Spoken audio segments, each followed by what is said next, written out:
Line Arabian dates. இப்போ அது line லயனா டே. இது தரும் ஆரோக்கியம் இயற்கையானது. லயனா பிரீமியம் டேட்ஸ். கோவை தெற்கில் ஓட்டுக்கு பணம் கொடுத்து தேர்தல் விதிமுறைகளை மீறியதாக மறுமலர்ச்சி மக்கள் இயக்கம் தலைவர் ஈஸ்வரன் மனு அளித்திருந்தார். இதுகுறித்து தகவல் அறியும் உரிமை சட்டத்தை பயன்படுத்தி மாநகராட்சி தேர்தல் பிரிவு அலுவலகத்தில் தேர்தல் கோப்புகளை ஆய்வு செய்தார். அதில் கண்டறியப்பட்ட முறைகேடுகளை ஆதாரத்துடன் வெளியிட்டுள்ளார். நடந்து முடிஞ்ச சட்டமன்ற தேர்தலில் வரலாறு காணாத பணப்பட்டுவாடா நடந்துச்சு. வீட்டுக்கு 5000, 2000, 1000ன்னு தொகுதிக்கு தகுந்த மாதிரி ஓட்டுக்கு பணம் கொடுத்தாங்க. இந்த தேர்தல் ஆணையம் எந்த நடவடிக்கையும் எடுக்கல, கண்மூடி வேடிக்கை பார்த்துச்சு. இந்த அயோக்கியத்தனம் இனிமேல் நடக்கக்கூடாதுங்கிறதுக்காக நாங்கள் என்ன பண்ணோம், ஒவ்வொரு தொகுதியாக இப்போ ஆய்வு பண்ணிட்டு இருக்கிறோம். எந்தெந்த தொகுதியில் எவ்வளவு பணம் கொடுத்தாங்க, இந்த பணம் கொடுத்ததற்கான புகார்கள் எல்லாம் எவ்வளவு வந்திருக்குது, இந்த புகார்களின் மீது இந்த அதிகாரிகள் எடுத்த நடவடிக்கை என்ன, இது எல்லாத்தையும் நாங்கள் ஆய்வு செஞ்சுக்கிட்டு வரோம். இப்போ நேற்று கோயம்புத்தூர் தெற்கு சட்டமன்ற தொகுதியில் ஆய்வு செஞ்சோம். அதிர்ச்சிகரமான செய்திகள் எங்களுக்கு கிடைச்சது. என்னன்னு பார்த்தீங்கன்னா, 48 புகார் வந்திருக்கு. புகார் வர்றதே சிரமம், ஆனால் 48 பேர் புகார் கொடுத்துருக்காங்க. 45 புகார்களில் பணப்பட்டுவாடா நடக்கவில்லைன்னு அதிகாரிகள் ரெஜிஸ்டர் பண்ணியிருக்காங்க. யோசிச்சு பாருங்க, முதல்ல அக்கௌண்டபிலிட்டி வேணும். பணம் கொடுத்துருக்காங்கிறத ஒத்துக்கணும் தேர்தல் ஆணையம். நாடே ஒத்துக்குது, ஆனால் தேர்தல் ஆணையம் மட்டும் ஒத்துக்கல.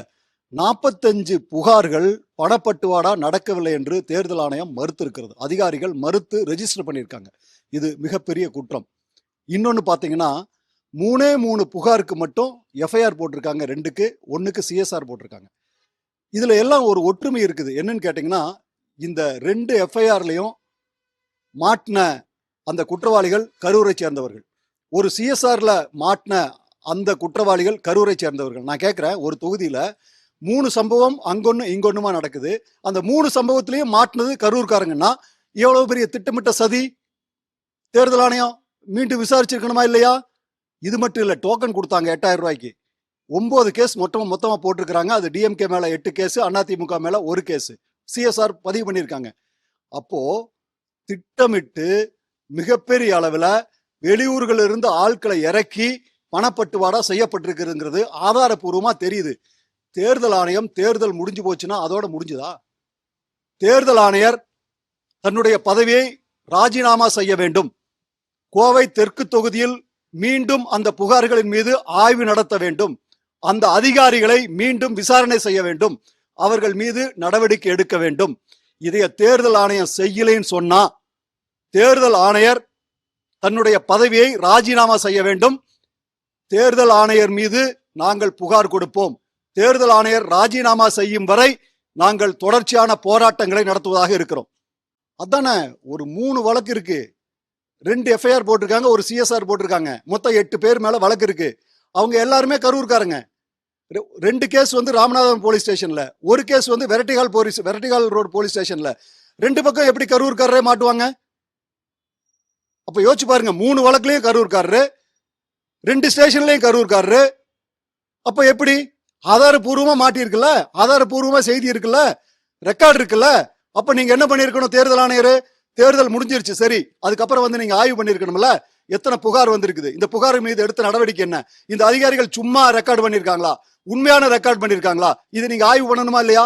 தேர்தல் நடந்தது உங்க வேலை முடிஞ்சுதா? இந்த நாட்டுல ஜனநாயக தேர்தல் நடந்தா மட்டும்தான் இந்த நாடு உருப்படும். வீதிக்கு வீட்டுக்கு வீடு தமிழ்நாடு முழுசும் கோடிக்கணக்கான வாக்காளர்களுக்கு பணம் கொடுத்துருக்காங்க. நான் கேட்கிறேன், இதையெல்லாம் ஏன் தேர்தல் ஆணையம் அக்கௌண்டபிலிட்டி கொண்டு வரல? இன்னொன்னு யோசிச்சுக்குங்க, இந்த தேர்தல் புகார் அனைத்தும் 19, 20, 21 இந்த 3 நாள்ல மட்டும்தான் வந்திருக்கு. பொய்யான புகாரா இருந்தா நீங்க 1 மாசமா ரெக்கார்ட் பண்ணிட்டு இருக்கீங்க இந்த புகார்களை. இந்த 1 மாசமா வரல, ஆனா இந்த 3 நாள்ல மட்டும் இந்த புகார் வந்திருக்கு. தமிழ்நாடு முழுசும் 234 தொகுதியிலையும் தேர்தல் ஆணையர் ஆய்வு செய்யணும். இந்த 3 நாட்கள்ல மட்டும் எப்படி இவ்வளவு புகார் வருது? எல்லா புகார்களுமே பணப்பட்டுவாடா நடக்கவில்லை என்று எழுதி முடிச்சிருக்காங்களே, ஏன்? இதுல மிகப்பெரிய சதி, திட்டமிட்ட சதி. இது planned murder of democracy in Tamil Nadu. தேர்தல் முறைகேடுல நடந்துச்சுன்னா தகுதி நீக்கம் தானே செய்யணும். இவ்வளவு பெரிய mass planned murder of democracy நடந்திருக்கு. யோசிச்சு பாருங்க, எல்லா இடத்துலயும் கரூர்காரங்களை வச்சு பணம் கொடுத்துருக்காங்க. 3 வழக்குலயும் நமக்கு உறுதியாகுது. அப்ப என்ன அர்த்தம்? அப்ப நீங்க தீவிரமா விசாரிக்க வேண்டாமா? இந்த விசாரணை அடுத்த கட்டத்துக்கு கொண்டு போக வேண்டாமா? செந்தில் பாலாஜிங்கிற தனி நபர் அல்ல பிரச்சனை. இந்த நாட்டுல தேர்தல் நேர்மையா நடக்கணும். தேர்தல் நேர்மையா நடந்தா தான் அரசியல் நேர்மையாகும். அப்படிப்பட்ட ஒரு சூழ்நிலை வரணும்னா தமிழ்நாட்டில் இருக்கக்கூடிய எல்லா தொகுதியிலையும் மீண்டும் தேர்தல் ஆணையர் ஆய்வு செய்யணும். குறிப்பா கோயம்புத்தூர் தெற்கு தொகுதியில் ஆய்வு செய்யணும்.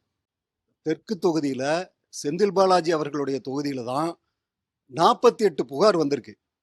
இப்ப இந்த 48 புகார்ல 45 புகார் பணப்பட்டுவாடா நடக்கவில்லைன்னு ரெஜிஸ்டர் பண்ணியிருக்காங்க. 19, 20, 21 இந்த 3 நாள்ல மட்டும்தான் இந்த புகார் வந்திருக்கு.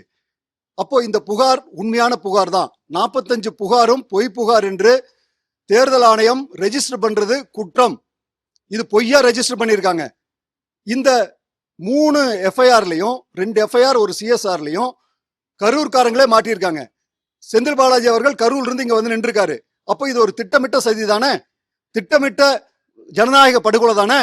அப்போ இதுக்கு யார் காரணம்? வேட்பாளர் செந்தில் பாலாஜி அவர்கள் தான் காரணம். அப்போ தீவிரமா விசாரிச்சு இந்த தொகுதியை செந்தில் பாலாஜி அவர்கள் வெற்றி பெற்றதன் காரணமாக அவரை தகுதி நீக்கம் செய்ய வேண்டும்.